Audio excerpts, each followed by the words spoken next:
यानी কি ए भाभी कोई बात दे খিদা লাগছে ভাত নাই ও কি ভাত নাই মানে কেন তো ভাত রান্ধো নাই ভাত রাখছি নাকি কিন্তু বেনামাজি গুলোকে কোনো ভাত নাই ও কি বেনামাজি মানে কি কইছ তুই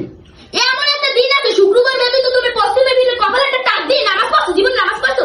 বেনামাজি গুলোকে আমার ঘরে কোনো ভাত নাই বাইরে গড়তে বাইরে ওরে আমার পেটে খিদা লাগছে ভাত দে ভাত দিব না ভাত তো দূরের কথা আমি পানিও দিব না আমার ঘরে বেনামাজি গুলোকে কোনো পানিও নাই ভাতও নাই আল্লাহ রে আল্লাহ আল্লাহ সামনে রুখতে হইতে পরিমাণ সামনে রুখতে এখন নামাজ পড়লে হয় ভাত দিব নাহলে দিন এখন